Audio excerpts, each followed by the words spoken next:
ముల్లంగి విన్నారా, చూసారా మీరు ఎవరైనా? ఇది ముల్లంగి అండి, ఇంగ్లీష్లో రాడిష్ అంటారు. దీన్ని మనం పచ్చడి చేసుకుందాం ఈరోజు. దీనికి కావాల్సిన పదార్థాలు ముల్లంగి, జీలకర్ర, పల్లీలు, చింతపండు, పచ్చిమిర్చిని ఇలా వేయించి పెట్టుకున్నాను. పల్లీలు కూడా వేయించి పెట్టుకున్నాను, జీలకర్ర కూడా వేయించి పెట్టుకున్నాను ఆయిల్ లేకుండా. పచ్చిమిర్చి, కరివేపాకు, కొత్తిమీర ఆయిల్లో వేయించి పెట్టుకున్నానండి. ఇప్పుడు ఇదే పాన్లో ఆయిల్ వేసుకుంటున్నాను, 2 టేబుల్ స్పూన్.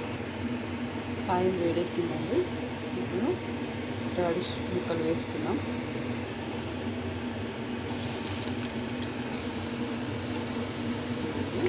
వేసేసాను, ఫ్రై చేసుకోవాలి.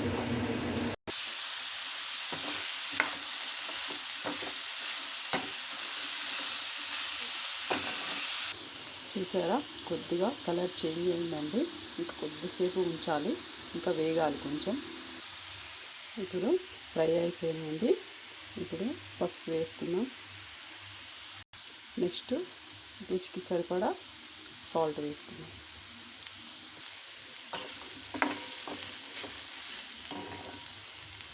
ఇప్పుడు మనం ముందుగా నానబెట్టుకున్న చింతపండు ఉంది కదా, దీన్ని కూడా ఇందులో వేసి వేయించుకోవాలి.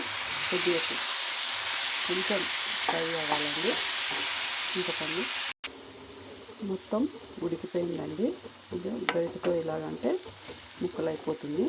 ఇంక దీన్ని స్టవ్ ఆఫ్ చేయడం, మిక్సీలో వేసుకోవాలి. మిక్సీ జార్లో ఆల్రెడీ జీలకర్ర వేసాను, ఇప్పుడు గ్రైండ్ చేసుకోవాలి మొత్తము.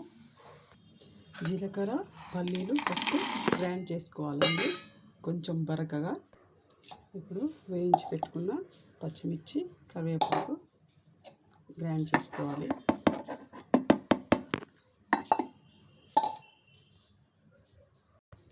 అందులోనే వెల్లుల్లి రెబ్బలు వేసుకొని గ్రైండ్ చేసుకోవాలి. మనకు పచ్చడి రెడీ అయిపోయిందండి. ఇప్పుడు తాలింపు పెట్టుకుందాం.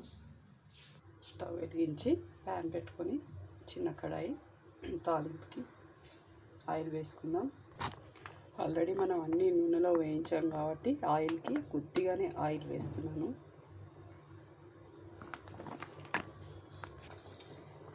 ఆవాలు,